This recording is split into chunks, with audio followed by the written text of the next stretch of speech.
in. Like you have the heroes, but can you actually perform well with them? Yeah, it becomes a little bit harder. Sure. This banning phase is almost completed, so we're seeing what's still left in the pool. What direction do you think Tundra are going to take as they have the first pick out of this? Ooh.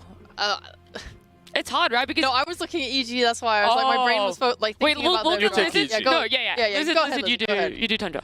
Yeah, right now Tundra, they have catch, they have they have their mid laner. It's not too difficult to imagine something like a Night Stalker coming out for them for 33, even though it's not like his most common style of an offlane hero. I think it would be really good here versus the Dazzle, versus the Puck, some more backline.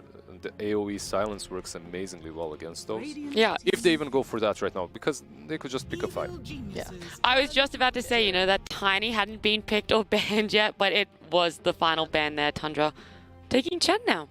Yeah, so I was thinking, when I look at Shaman, one of his biggest weaknesses as a support is his inability to deal with Zoo. His ult, the wards, they suffer, he suffers, he has no way to protect himself. So when I look at the Bristle ban, I'm thinking that EG want to protect themselves if they were to pick summons.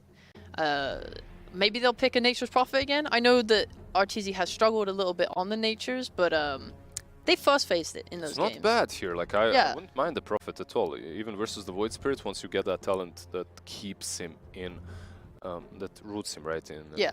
In the trees. Why is that a thing, by the way? I don't know. Why it's does so that dumb. go to Every time we see Nature's Prophet, Lizard's in the green room and he's like, why is that a thing? It's so broken. Like it from the safe lane, perhaps not as much as when someone like Fade Beyond plays it. Because you suddenly have this global Magic community piercing initiation. It's crazy. EG, the Dawn here, what do you want to see paired with that? How is it in their lineup so far? Okay, well, I was thinking that they would... It looked like they were hesitating because they weren't sure. Like, the Dawn doesn't give everything away yet. Yeah. Is it a core? Is it a support? But they'll show with the Snap that at least one of these is going core. I don't think EG plays core Snap Fire. Some Probably other teams here do. Right? Yeah. This should be your Nightfall. Yes. Dawnbreaker on the offlane. Yeah, Nightfall's Dawn most likely. It's just very, very aggressive lanes right now. Like, Dazzle, of all the healing supports, he's probably one of the most aggressive, just due to the poison touch. You get to that minus armor, he is like a pest. Dawn, Snapfire, extremely aggressive. They have stuns, they have gap close, they can chase you down the lane, and they have a lot of damage. This is a very scary lane, so something like Chen that wants to bully you out with the creeps, not necessarily that effective. They can turn on him and kill him. And the way they transform from the lane into the mid game is incredible too. Like you have this Puck, Dawnbreaker, Snapfire. Like there's always so much synergy between them. Every time you're looking at the draft, you can think about, okay, which two of these heroes in pairs can make stuff happen on the map? Puck enables all of them. Like as long as you have Puck and Dreamcoil, you can follow up with Solar Guardian, you can follow up with Mortimer's Kisses. This makes the game much easier for you. And Chaos Knight, by the way, a hero that's pretty popular when it comes to carries right now. It's Skitter's favorite. It is. It was his most played in 2 or 3. He loved that hero. He talks in interviews like, yeah, I love this hero. It's just like the best. He loves it. It's great. And it is good in this meta. So my only issue is EG's lineup right now is slightly reminiscent of Navi's when they played it versus them, and he really struggled because when he was found, his ult was very ineffective. The kisses, I mean everything, they have a lot of AoE damage that instantly clears them, and that makes CK's life very difficult. Obviously, an idea that you have with CK is that he is also an aggressive laner, so they're trying to, instead of playing defensively into the Dawn Snap lane, they're thinking maybe we can get some kills, maybe fight back.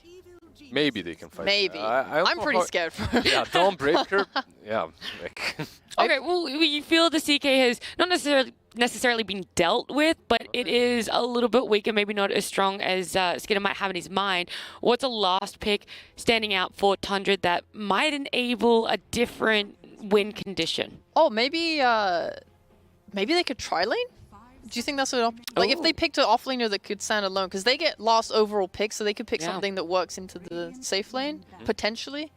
It is a bit out there. It's not like tri-lanes are very uncommon. They have made but we have seen it work in 2 or 3 in a couple of regions before. So yes, it's out of the box, but it could work. The only problem is I think if they then put their Dazzle bot, I think their tri-lane becomes even stronger on EG, so maybe you're just setting yourself up for like absolute failure. You have to think about your support sitting those major levels at decent timing, right? Your carry as well. I think as Chaos Knight you also do want to have levels. Tri-lane might hurt you in that way, but overall, if you really want to focus on winning a lane, it's always an option. Well, they could swap lanes, potentially. I think the lane is fine. Like Chaos, you just continue laning with Chaos Knight and Shen, and that's it. Yeah. You click Shadow Shaman plus something on the offlane for 33. You don't have to like go that deep into switching everything out. Just flip everything up on its head. Well, you know, instead of looking at where they might be able to change lanes, let's have a look at EG's side. Let's see what they're needing for their last pick. Anything stand out? Something that's going to scale hard for them? I just have to say before that, sure. The last two bans, Bat and Night Stalker, are completely on point from EG. Yeah. I think really that's what they needed to get out. But the Prophet as well, that you two have mentioned earlier, banned out by Tundra, and that would be a very good answer to your question. What else is there that's pretty good versus CK? We've seen some Lifestealer pickups as well. I feel like EG's lineup already deals with CK. So I think if you're a carry, you just want to deal with everything. Like, you just want to fit in. Right now, they have no real way to take objectives. Like, Puck's going to be using a lot of spells, so what? I said TB. TB? Yeah, TB could work for sure, yeah. Like, you want to take advantage of the minus armor Snap will give you. You want to be able to do Roche. I love TB with Dazzle because you're basically guaranteed to get your Sunder off with the Grave. Anything that can abuse that, you have a lot that buffs your carry right now. You'll be protected by, like, the heals from Dawn and Dazzle. Some default carries, Jug, Ursa. Yeah. Any of these would be fine for me. Are they banned? They are not banned. Yeah. No. Yeah. All three of the ones we've mentioned are there. They're going to go with Bloodseeker instead. I like Blood. I think he's good. Yeah. He is like the carry. He's going to do a lot of damage. You cover a lot of area with your... like when everyone's coiled, you're doing a lot of AoE damage too. It just fits really nicely for me. So you like the focus of EG having team fight? Like, that's where you feel their lineup is. They have team fight. Their carry is an active carry. He can take part. Like, the speed you get from Thirst allows you to easily engage in fights and go back to farming, whatever you want to do. This is a very nice rounded lineup for me. Okay. And Tundra doing their last pick. It's going to be Brew. Of course. Of course? Yeah, I mean, of course it has to be a micro hero. That's what I wanted to say. All right. Well, now that's completed, we kind of know where the lineups and the matchups are. Tundra, EG. Tell me about them. The Brew was definitely necessary because when EG is able to constantly fight, they're not super put down by level cooldowns, right? Brew, he can just fight whenever. He doesn't need items. His timing very early, so they can basically just fight into EG throughout the whole game. Yeah. Even though he can fight early on, he will necessarily need that Aghanim's refresher, right? Yeah. When he truly pops off. I'm gonna go with Tundra a little bit. I do like what they have in this game. I do like the fact that they have heroes that can deal with Puck. Puck is still unstoppable, but maybe these two can do it. That's true. Potentially. Tundra definitely also need this win to make sure that they're not going to be eliminated from groups. It's game 1, EG Tundra. We're going to jump over to Lyrical and Trent. Thank you again so much, Nat and Trent. You called the Brewmaster. You were feeling like this was going to be the pick. I got to say, I'm looking at the EG draft. There's all these really cool heroes. They got all the high win percentage. They got Dawnbreaker. They got Snapfire. But like, you know, Shadow Shaman, Chen, those heroes look spooky too. I have a confession. Hit me up. What up? I said brewed. I was just joking. You thought I said brew. You thought I was all smart, and I got it right. Unbelievable. I was just making it. I lied to the people on camera. You did this. You didn't mean to. You did this. You thought I said it. Unbelievable. It's a great Brewmaster game, though. I'm a huge fan of the hero. Big fan of Brewmaster. All right, anyway, but you know what I love even more is Dawnbreaker, and I'm a little concerned. I see some signs of our last match. I think it was last match. Okay, it was 2 matches ago. Right. Where we had the Liquid draft with the Dawnbreaker and the Hoodwink. They did really well on the laning stage. They got going. Game was looking super good, and they couldn't close it out for the victory. And I see a lot of similarities here right now with this draft from EG because how do they go high ground? What's that Tricore again? I got a Bloodseeker. I got a Dawnbreaker. I got a Puck. It's going to be tough. I mean, that's the thing, right? Like, objective taking, it's there for Tundra if they win the fights, whether it's Chen Creeps, whether it's Snakes that get dropped down, or even, like, you know, you send the Earth Panda up there. He hits pretty hard. But for EG, not so much. We didn't get that TB. We didn't get that NP, which was banned out. So we're going to have to see what happens. But ready to go into this game number 1. Tundra facing off against EG, and a lot on the line for both of these teams. EG having recovered a little bit after a tragic day 1, started to look slightly better yesterday, and Tundra also just kind of scraping along there towards the bottom of the group. Yeah, coming in as a favorite here, frankly. Tundra, like, especially before the recent Masters tournament as well, where everyone's like, oh, Tundra looking really good, you know, one of the best teams across the world right now, and now coming and not doing so hot in that group. So got to recover now. We got double wards placed up here. Everybody knows everything that's happening. They get the D ward quicker, and yeah, they will manage to force back Tundra a little bit, and that's going to be slightly spooky for them. We'll see if they go for the deny on the obs. That might be the play, to be honest, because obviously Tundra know there's a ward up there. Abed? And get out of there, buddy. Yeah, he's trying to do some detection plays there. You guys, if anyone who doesn't know, the reason why you're seeing these mid laners run under towers is they're trying to find wards. And so they want to know, oh, is there an observer ward placed here? Can they see? And as you can see, like, technically by where he walked, there was an observer that saw him. And, you know, the tower range only reaches so far, blah, blah, blah. But that's why they're also standing on the left and the right-hand side as these Radiant heroes, so that he can't actually determine where any wards would be placed. Because he's going to come up, he's going to see heroes. He knows that he's in their cone of vision. Yeah. And therefore, he can't triangulate a ward's position. And these wards are really important in the mid lane because you want to see the enemy hero on the high ground, so you know what their positioning are. You can do some creep aggro tricks much easier than having to like click around the minimap. All sorts of reasons why you would like to have that vision when you're in the 1v1. Well, it's been sort of a constant foray for Abed. A what? Foray, I think, was the word that I was trying to say. Okay. Into the void of playing just puck. It feels like almost every game. It has been quite rough.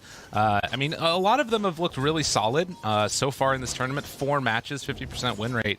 But he's basically just been stuck on this hero, and with good reason. It's pretty freaking good, and has been kind of the thing that all other drafts have been built around. How are you going to deal with the puck, or are you going to give it up? Well, I think finally we're seeing Tundra is the team to say, you know what, we're going to pick more than one answer to this hero, something other than Tiny. We're going to straight up open Void Spirit and Shadow Shaman. We're going to have a Hex from our Shadow Shaman, some additional control from the Shackles just to help you out, and then the Void Spirit too. A great matchup in the mid just for the laning stage, and then throughout the game, especially when you get into the Aghanim Scepter or that Yule Scepter, you have several different tools that can combo down and control this puck. Well, and you can see that also the potential danger is on this other lane here. Snaking taking a beating already, as well as Skitter. It's going to need to regen up. Needs to get that level 2 first, though, as the TP out from the Shadow Shaman means there will be no first blood. But there is definitely a chance with hitting level 2 on Nightfall, as well as crit, that they can go on him here. This is the perfect scenario. You're both level 2 before the Radiant heroes, but unfortunately, they're under the tower, so they can't actually use their skills to punish while they're still level 1. So now they level up, and maybe missing a bit of an opportunity. And what you can say there is essentially just good creep management, right, from the Radiant side. Yeah. A couple other things that we can be worried about later on for the side of Tundra. We were talking a little bit about that matchup against CK, and one of the big things is Luminosity late game. Once that CK does pop his ulti, you get so much regen off. You can get almost a full heal if you get the full proc off. As well as the Starbreaker going on Dawn. So something to watch for later on. They've got good answers on EG to at least be able to take these fights, win the engagements, but it's, again, a question of how do they take the towers afterwards? How do they get Roche? She's mid lane. That's a lot of damage on Abed. 9, putting in some pretty good work there. Doesn't have any more abilities, and Abed will be forced to pop the water rune. Yeah, it was a costly water rune to get, though, that's for sure. Yeah. A lot of heat taken there. And we'll come on in already. 15-1 versus the 11-1. So Abed with a slight lead here in the mid lane. Not bad. Well, I'm certainly expecting the side lanes to go quite well for EG, right? I see a Dazzle in the laning stage. We both know is extremely strong right now because of the poison and the ability for, like, if... I see it chaining from the Dawnbreaker because the Dawnbreaker should be punishing with the Snapfire, getting those heroes down low. That's going to help out the Bloodseeker lane, so he can keep chasing with the help of the Poison Touch, and then they can bully down the Shadow Shaman. And I imagine they should win the side lanes, even if the mid is a mismatch. Right, and that's going to be something to watch for. Skitter will throw out the stun. That stops Nightfall from going in any further. But still, underneath the tower, he's got to be careful. The Soul Ring's out for Nightfall, which means she can play as aggro as she wants on the Dawnbreaker. So have to be very wary of those moves. I mean, the other thing to kind of think about is, you know, we were talking a little bit about how strong these heroes are from EG. For each of these heroes, some of the most contested at their relative positions. Bloodseeker has been banned out more than anything else in the entire tournament. Dazzle, you talked about already, and Chen been bit of a rising star recently. We'll see if Tundra have a better read on where the meta's going as this tournament evolves. Yeah, the benefits of Chen can be hard to fully master, especially if you haven't really like spammed the hero a lot and everything too, and just not really something that I would say Snake King is well known for. Wouldn't fit in the category of a Chen player, so see how effective he can make it. Shackles, it's not in the tower range though, so there's no real punish. In fact, they're just gonna keep going. Yeah, underneath the tower, why not? Punches are there, but still living through it. Not long enough. Arteezy's going to take a lot of damage here, and 3-3 moving in, has stick charges. We'll have another clap in a second, but as the Blood Right goes out, it will be a retreat away. And well, actually, Poison Touch keeps the damage going. He might have to pop it. Yeah, stick charges need to be used, and we'll use the salve afterwards. Oh, God, that is a dangerous lane. It really is, and the creeps are out in the hard, but Fly just going to have to deboard the small camp down bottom. Dawnbreaker doing Dawnbreaker things, but there's the rotation from Soxa. And 2-second stun, Nightfall, and some trouble. Shackles, never in doubt. So they will find a little bit of a return kill there. And Skitter giving a quick tip to Nightfall. Let him know how he feels about it. Okay, interesting way to play this, though. Now, what does our boy Snake King do? Yeah, He I'm not TP's sure. mid, fills the bottle. Does he run top? For now, at least, he's heading on in and going to try and get some D-ward action. We'll find one. Yeah, another 20 seconds left on you. I'll take that, 121 gold. But, of course, this has left 3-3 all alone on the Brewmaster. Is level 4, so 2 points in the Drunken Brawler. You're pretty speedy when you're in the Storm Brawler. 7% bonus move speed, you know, nothing to laugh at there, as he does get his Tranquil boost now delivered as well. Now, So fast. Zooming. could see 9 also goes on in, takes the small camp that was stacked up by Abed away from him. But, I mean, even with that going on, look at the last hit denies in the mid lane. Abed is absolutely giving him the business here. 44-4 versus 31-5 right now. This is Abed's hero for a reason, that's for sure. And Storm and Puck. Stun, down bottom. Tries to get some damage on a Nightfall. Still has the Starbreaker. Looking for a correct angle. Hoping to get out of there. Stun is out. And Nightfall, can he escape? They have the hammer up to the high ground. 2-second stun. TP rotation coming in, but the Shackles, they're back up. Fly makes the rotation. Grave is out. Now a chance for a turn. Skitter, he's in some trouble as Crit makes the move. Nightfall is not dropping. And in fact, it's going to be the Chaos Knight that dies. The two supports get the job done. Despite so much tension in the other lane, saying that though, very big kill to get. 3-3 left all alone up here on an island for a while. Gets a helper. The DD Rune rotation from 9 to take down Arteezy. And of course, that comes back to pulling those supports back down to the bottom lane to ensure they're helping out the Dawnbreaker. And this is going to be a glyph used now as Abed makes the rotation over. Does have Coil. Level 7 for both the mids. 9 there. Going to dissimulate. Decides to go back in. 3-3. Doesn't have level 6 yet. Broken. Running. And they're going to be okay. That hurts for Abed. This guy walks up here in front of the small camp. Crit. Stun. Shackles. Punched. Oh, a big scatter blast. He's dead again. The TP moves in from Snake King, but Sox is also in some trouble here. Nightfall's going to have another salvo of abilities in just a moment. Hammer is out. They've got the Starbreaker as well. And doesn't quite connect on it on that one. Do they have Cookie? Crit doesn't have mana, actually, but I think they could. Nah, they're not going to go for it. So Soxa gets away. Good little micro there from him. Yeah, still going to be the walk of shame though for Skitter as he respawns, and now they're after Snaking under the tower. They just keep running at him, man. That's the Dawnbreaker's MO. Moves on in. Snaking. Going to get ran at, and they will find themselves another kill. So, in the plus side, they're doing a good job with the Chen creep of keeping some pressure off of the bottom tier 1 tower. It is ridiculous, though, like the amount of attention they've given to Nightfall and how the hero is still so successful. Yeah. Right? Like, you bring down the Shadow Shaman, a hero that has an actual stun to try and deal with the Starbreaker.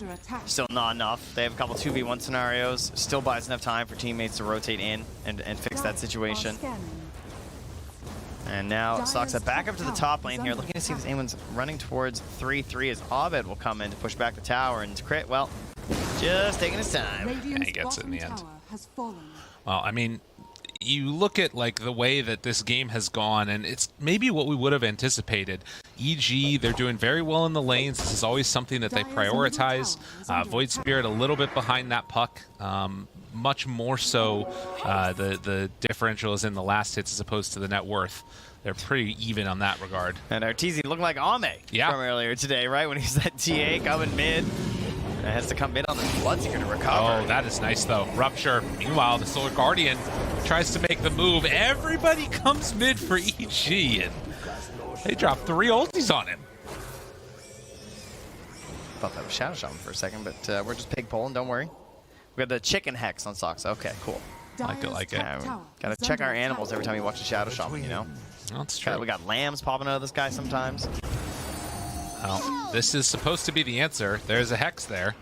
And Soxa, no real way to get away from this Abed puck easily. Has another orb in a second. Ooh! Dude, he's been good with these little dodges on the Shadow Shaman. Yeah, tough to fully finish without the coil there. Cookie save on the fly. Very good. Lots of heroes coming to this mid lane here. 3 of them now, and hanging out with a Brewmaster. So how's that helping Skitter? He's just farming through the jungle. They're going to smoke up now. Where are they trying to go? Well, they make the move, and smoke breaks. Fly is there underneath a ward. Yeah. So now they know there's a ward there at least, right? That'll be something for him. Can't feel great, though. As tomes are gathered, and a couple of pretty important ones. We've got the Snapfire and the Shadow Shaman, but Snake King going to get chased down a little bit here.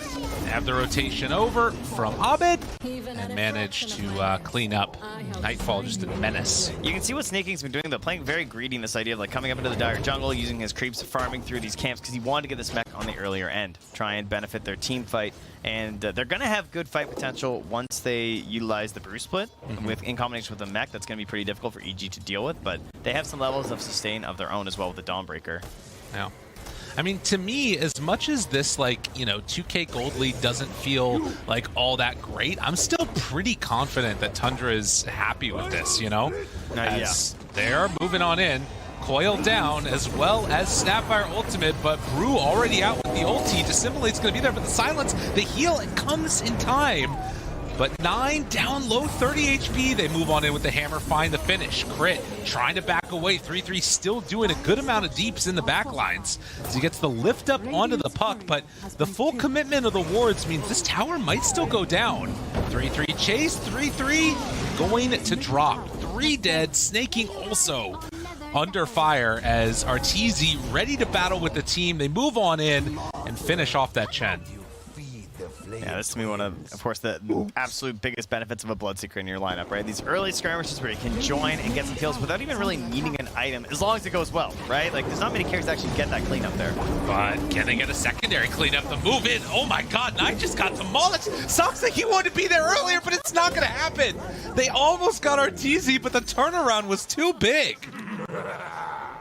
Got Starbreaker for 400 damage. Dude. That's a hero. Silence, Cookie Stun, Starbreaker. I mean, you thought you had something, huh? There was an attempt. It was not what they needed, though. That's so huge, though, because for EG, our concern would be that, yes, you're expecting to get kills. You should come out of the side lanes, especially ahead with this lineup. That is expected. Then you want to start pushing forward. Getting objectives is not easy unless you wipe them. And in situations like that, you even kill 2 more heroes with TP back in, and ends up sacrificing the tower for Tundra. Excellent for EG. Then they're going to build into this Maelstrom and perhaps even an eventual Mjolnir on this Bloodseeker. That damage is going to help so much with the coil, as well as trying to deal with the CK and the illusions. The question will be all those fights just have to be it's the pushing the rock again. Right, of course, Sisyphus. Don't let that rock fall down. Yeah, keep the momentum going, because if it rolls backwards, it's going to crush you. It's not even really a good reference, because he keeps pushing forever. There's no... Yeah, that's what they got to do. They got to win. Yeah, but he never wins. That's why it doesn't really work. I mean, that's with Dota. The real win is not playing. It is a constant punish. You just keep pushing. Hits 10k MMR. Hits 11k MMR. I know. 12k MMR. Why does it stop? It's just Sisyphus the whole way down. Finally, we've made sense of it.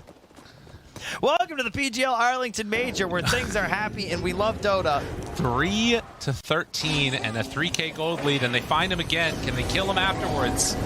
This is Void Spirit going to drop. Nightfall. They bring multiple again.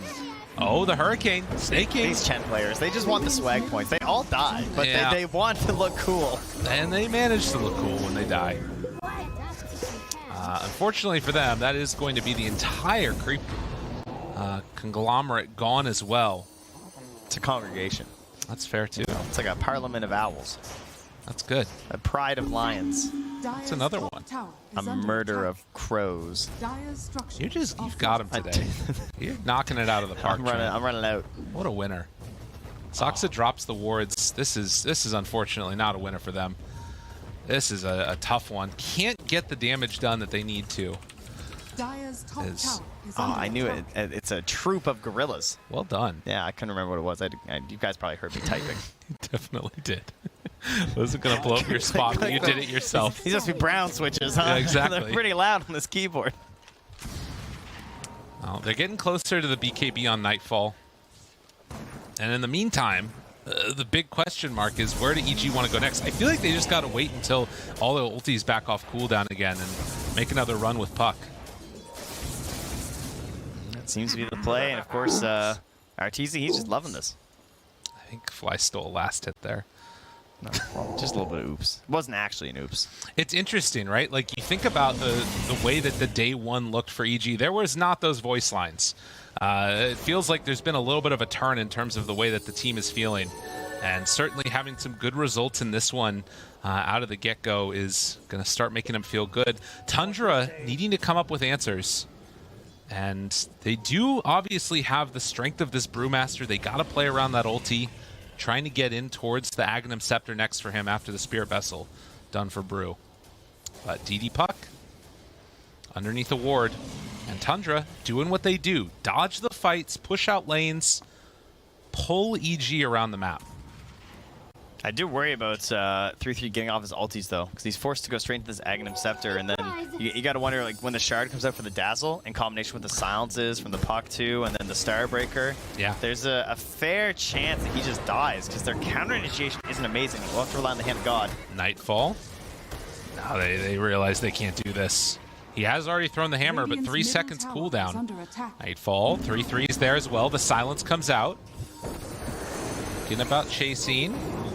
Chase, pull, taunt, catch, ulti down, Hex is there. Tundra, they wait this one out. And it actually looks pretty good from them, but Snapper ultimate from downtown. The chase is there. 9 on the case, right there with 3-3, catching crit, trying to bring him down low. As Soxa buying space, he's zoning out 3 heroes separately while they kill off crit.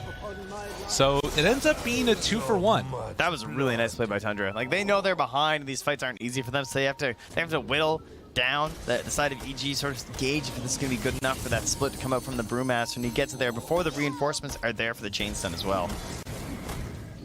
Great decision making there. Now the downside, of course, will be this next 100 seconds of no brew split. Skitter pops the ulti. He's already ruptured the turn, trying to blow him up. Is it enough damage? The heal, it's not enough.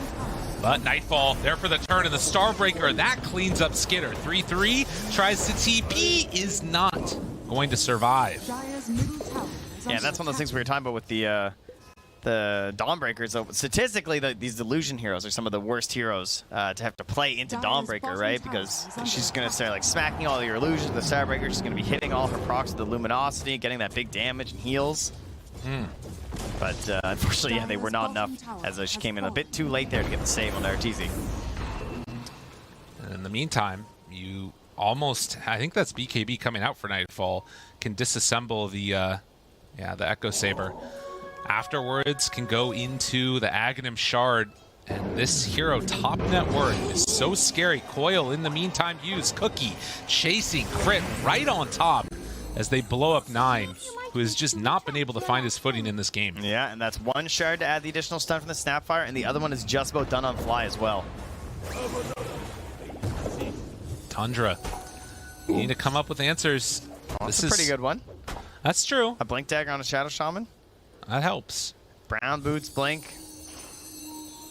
Currently, no tool for Abed to deal with that at the moment. We'll have his Blink Dagger, though, so we'll see how fast the fingers are. Oh, well, you know. Yeah, that hurts. And Soxa does manage to find the Hex, but the rest of the team is there. And the right click. Yeah, he's like, oh, we'll save that Blink Dagger for next time. I mean, it's tough. Tundra, this is the team that's looked so unbelievably good in all the online matches that we've seen, but at these majors, at the big events, there's been occasions where they just haven't been able to pull it together the way that they wanted it to. Mid lane, DD Nightfalls. Putting the fear into Nine, who's, by the way, 3 levels currently below Nightfall. Jeez. Yeah, that's crazy. Well, he is going to have that Echo Saber recompleted again. And if there is one thing that could be said about the way that Tundra's playing, you know, they're keeping it somewhat close here in terms of the net worth. And that's something that worked just the previous series that we saw with LGD. Yeah. Dodging out the lanes, and then they were able to make an eventual comeback. We'll see if Tundra can make that same type of thing happen as, you know, Chen pushing up the top side. Somebody needs to deal with this. It should certainly be a concern, right? There is definitely a world where you just don't get enough done with this lineup, and they just keep kind of pulling you apart a bit there, but Nine. Oh, no. One coil and just, whew, see ya. I mean, Snapfire ultimate down. There you go. You gotta constantly bring back the positives if you can find them. Yeah, they can now, well, I mean, I was gonna say, think about Roche. It is a bit tough with their lineup. Yeah. It's a little unfortunate. Snake King backs away. Of course, that comes back to why exactly this might not work out for them, despite having a decent lead at the start of the game. It is just objectives. Right, yeah. Well, even when you find the kill on the mid, you still don't feel entirely comfortable going for that next push. But the shard is done on Dazzle. And get some vision up there. Go for the quick D ward. TP coming in. A smoke up as well. I think Nine's build is really interesting to talk about as well on the Void Spirit this game, right? No Yules versus the Puck. He's going into this Kai and Sange for the stash resistance and all the other bonuses, obviously, but then the BKB, he just wants to fight with this Brewmaster. They know this is happening. Applying it, stun, hits, already onto Arteezy. They're sending in the creep. Soxa there, gets him with the Hex. The Grave is out, but a good chunk of damage. Do they have enough? No. Oh my god, Artur just regens so much, and now they drop the Solar Blast right on top of him. Nine down low and about to get brought down. The coil connects onto both. Skinner, the last one of the cores left to the side after 3-3 comes out of the ulti again. He's hoping to TP out. Will they manage to break the TP? No. A really good TP, but when the highlight's a TP out, that's not great. No, it most certainly is not. Now that Mage Slayer into Roche here. Very nice. Build from Nightfall. Damn. What a win. Well, that's how you get the objectives. Just kill everybody. Tundra struggling to put it all together here. You know, they're not quite there, right? They didn't have the BKB from the CK, not able to get it there, and EG's just sort of peppering away at this Roche a little bit and seeing how Tundra would respond. Started out okay with the snakes here from Soxa. Yeah. Great cookie save, though. I mean, same thing, again, as our series earlier from LGD and Liquid, with so many great cookie saves as well to counter-initiate. You can see that you're just trying to stay on target with Skidder there as well, but they do, oh my god, Blink Hex. That's what they need. Shackle is out, chased down, and they finally are going to be able to put a stock to Abed. First death of the game, the 6x streak going over to 9, who desperately needs it. Yeah. He's on the path to that BKB. Well, and this is the type of thing that Tundra need to do. If you can find those pickoffs. We talked about this so many times with this team, over and over. They're always in this situation. Yeah. They just need to push the side lanes, and they're very good at it, and they like to have the heroes for it as well. Unfortunately, this game not great for 3-3. You know, he tends to be pretty good at it, but they always usually have a support that can do these cheekier plays on the side where they're catching waves and killing them. So you can do it with Chen. Ooh. Dawn shows. They don't feel comfortable going for it yet. They might have to, though. They got to find something. Fly is there, but Soxa going to TP out and instead trying to set up onto Arteezy. They'll have the Solar Guardian afterwards, and he's on the other side of the tree. Oh, man. That could have been good. It was Aegis, though, so you never know. Could also have gone very poorly. Stun. Snake King is caught looking. And Abed comes in for the finish. It's just taking a walk by him. Abed up on the high ground, spotting 3-3. Good coil. And the Aghanim Scepter not quite there yet. 3-3 gets jumped on, does have the ulti, and gets split off in time. So will manage to escape the gank, but that still hurts. Radiant structures are fortified. Not gonna lie, that was faster than I thought too. I thought he was gonna get the silence in time. Abed hesitating a little bit there. Well, tier 1 tower starting to drop. As EG keep this momentum rolling. Soxa does exactly what Tundra does best though. Oh yeah. Down bottom, pushes the waves in and throws down the snakes, and that is frustrating. Yeah, really annoying to have to come back and deal with this, but I mean, well, the creeps die, and now all the snakes are going to go down too. His crit's there. Still though, like look how much damage he got. Yeah. It's the best you can hope for in this point. And now they're going to try and get a cheeky kill here. They have an observer ward here too. They tend to do this quite a bit as well. But they'll put wards in these positions, and we've seen teams versus Tundra put wards in these spots as well. They'll often cover the top of these staircases on the right-hand side of the map and the left-hand side, knowing that they like to sneak through those little areas to try and get into the next tree line, right? So you place some wards there. It's kind of like when we used to try and catch Monkey Kings. They were doing this all the time. But nobody is down there yet. You can see, like, EG, they know that this is the style of play that Tundra's going to go for as well, and they're playing very grouped together. Skeeter, he's going to send out the illusions. He's going to ulti while Sox still hides in the trees. Okay. Very cool, very cool. Goes on in, a couple more last hits trying to finish off the tower. And they do have a glyph if they wanted to use it for EG, but not doing it yet as the smoke through the Radiant jungle doesn't look like it's going to bear fruit, although they could still catch onto Chen. They do pop that glyph now. And Nightfall TP to Soxa. He's going to find him.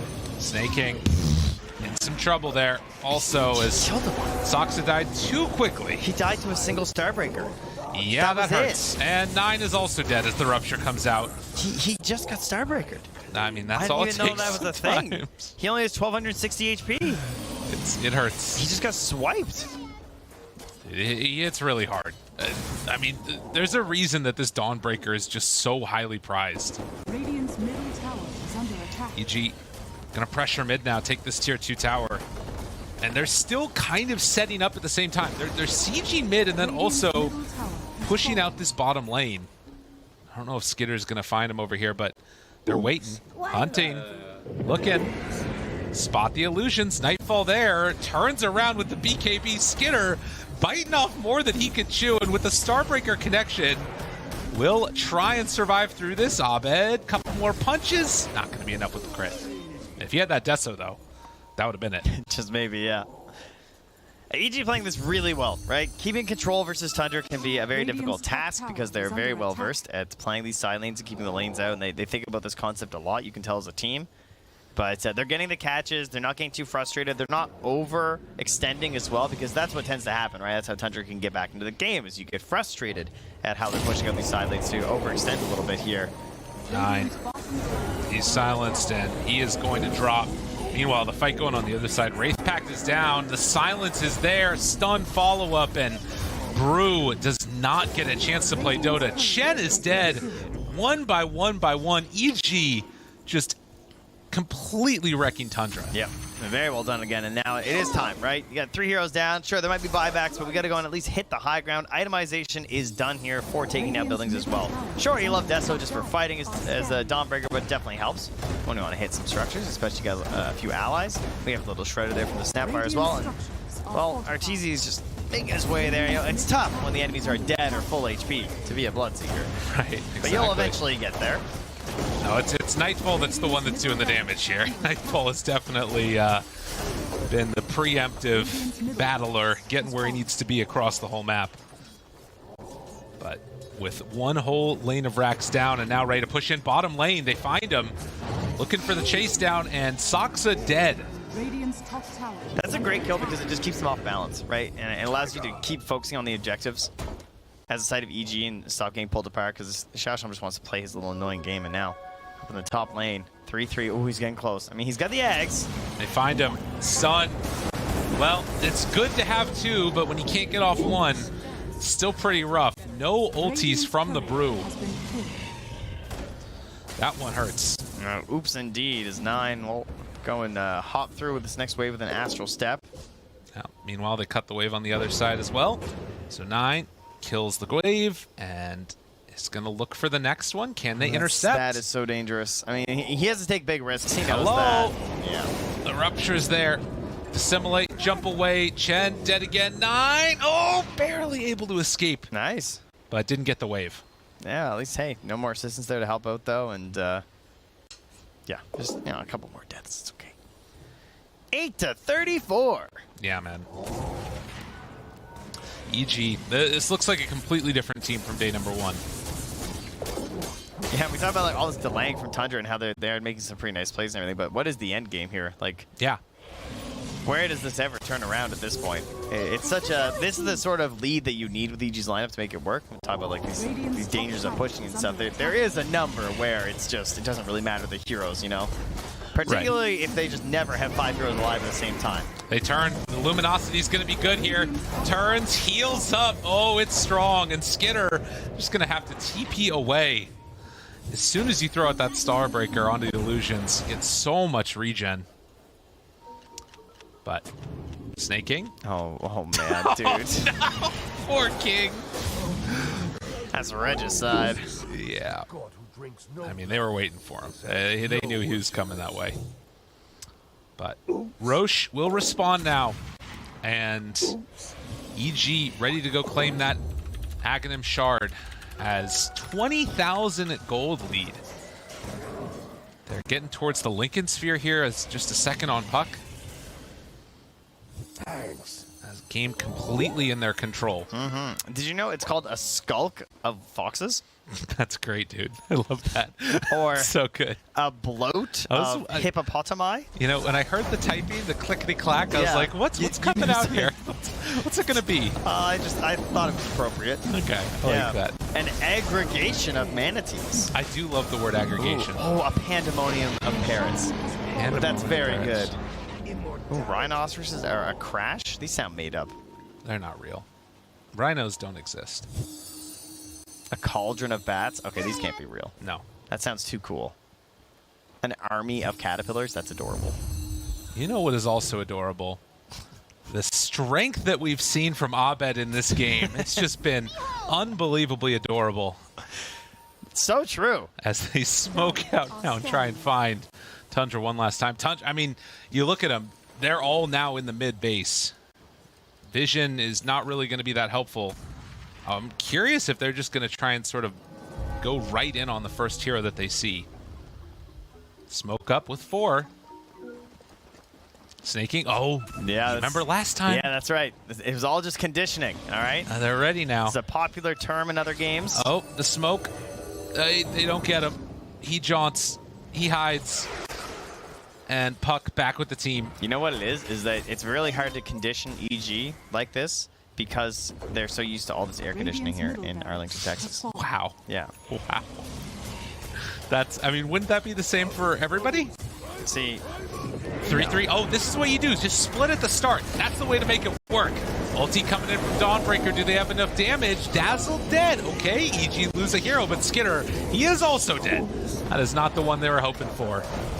Nightfall turns, beats away at Snaking. Dawnbreaker is just so strong. And with no buybacks on any of these heroes, 9 is going to fall. EG win. It did not look close. No, it really did not. Can definitely see some ideas and concepts of Tundra's strategies where this could go well for them and how EG's could have potentially fallen off if they were able to secure key objectives and key fights, but that was not the case. EG completely crushing throughout this entire game. They never stopped pushing that boulder up the hill. Boulder just, just keep walking. Yeah. Push. I guess you don't one-hand the boulder. I don't know why I'm doing like a dance move right now. Yeah, yes, you do. That is for sure. No, but it was one of those games that from the early going, there were moments where it felt strong, but in a way, again, it gets back to the draft. Just all the heroes that I'm seeing get first phase, all the heroes that I'm seeing get like highly focused, EG got them all. And I don't know, that feels like that's not supposed to happen with the draft. Move this way a little. There, okay. Good. You see them running to the panel down there. They are. You see? Yeah. What's up? That's hey. right. Oh, don't worry, Nat. They're there. We're always here. Do you remember that? Yeah, I do remember that being said last time, huh? Oh, how the turntables. Yeah, I mean, the game was so close that they didn't think it was going to end Why are you anytime going to soon. put them on blast like that? That makes Here, look, a lot I'm of gonna- sense. We're waiting right now for everybody to... Yeah, I think that when I was looking at the draft, it just seemed that good, but I was like, Tundra surely have a plan, and then it just didn't happen. No, I don't know. certainly did not. Dawnbreaker. Dawnbreaker. Nightfall. Too Good strong. game. It's very similar. Nightfall, Dawnbreaker. Wow, synergy with that guy. Mind blown. Yeah. That's You so know who good. else is good at blowing minds? Who's that? That panel. The panel is so good. They're going to tell us about all the action. Head on over to them. I mean, we'll definitely try and blow some minds and some information that we're about to get from Sheep and Lizard breaking down this game. Guys, I thought, didn't you hear Trent Lyrical? You guys are supposed to always be sitting here. You know what? Trent better watch his back. Now that he's called us out on that, like if he's late one time, I will never let him live it down. Ever. The man is going to be glued to the panel now. He's always going to be ready and on time. But let's talk about this EG Tundra. We definitely thought it was going to be a little bit of a closer matchup than what it was, but ultimately Tundra just weren't playing cohesively. It felt like EG had that team mentality, really executed what their draft needed to do. Yep, for Tundra it felt like they were always waiting for something, always waiting for that one extra item on the Seeker, always waiting for the Brewmaster, which can happen when you're playing this hero. Like, arguably, when you look at the Tundra, you have to think where is the damage coming from in these pickups, right? In these small engagements, without committing way too much. Another pretty significant issue is their lanes went poorly, and then they could never claw back into the game. Remember, we had this discussion about semi-cores and how well they can do. Look at Evil Geniuses, look at Bloodseeker, look at Dawnbreaker. That's exactly what they do. They just constantly can't fight. Bloodseeker rotates mid, like 10 minutes in, just to make sure they get a kill on 9. And then they just constantly roll. The scoreboard here kind of just illustrates that story, right? That Bloodseeker 10-2, Puck 12-1, Dawnbreaker 12-2 as well. All of their cores having outstanding performances, Sheep. Yeah, so first, obviously, I want to give a massive, massive props to RTZ. We talked about in the draft that they needed a carry that can just, like, take advantage of the heroes they have and be aggressive and link up with them and just play. And Bloodseeker was absolutely perfect for that. Like, 8-9 minutes, he was mid. 11 minutes, mid again. He was constantly joining fights, perfectly enabled by his team's ability to be aggressive. And then I think this was a really, really good example of a game of how to be ahead and stay ahead. You see that they know that they're stronger, which means they are allowed to split up on the map while still maintaining the advantage. So like a Puck would find someone, Dawn would ult, they would kill someone bot. What does Tundra do? They think, oh, thank God we can go top. We have space now, but who's controlling their triangle? The other 3 heroes of EG. And that's when they get that pick off on like Snake King. That's when they say, yeah, you cannot have your map control back. We're still stronger than you. Yeah. They did a really, really fantastic job of like running the map, giving no space, giving no kills away. Do girls agree with RTZ MVP? I think Nightfall might have to say something about that. I mean, they both we are in in NA. different ways, right? We are in NA. We just give chat what the chat wants, you know? RTZ, though, absolutely fantastic. And like you said, EG having that ability to kind of just always control the map. For you then, was there any way that Tundra could have played this a little bit differently or even tried to claw their way back in? I feel like they definitely could have. But it's difficult. Like, it's always difficult to come back with these heroes that have very long cooldowns, such as the Brewmaster, right? Like, you're always waiting for that ultimate to actually fight, and if you miss your timing, you constantly have the Bloodseeker, you constantly have the Dawnbreaker making plays on the map. The Dawnbreaker as well, it wasn't just any sort of a build. This was Blink Desolator. This is, I'm going to hunt you and kill you.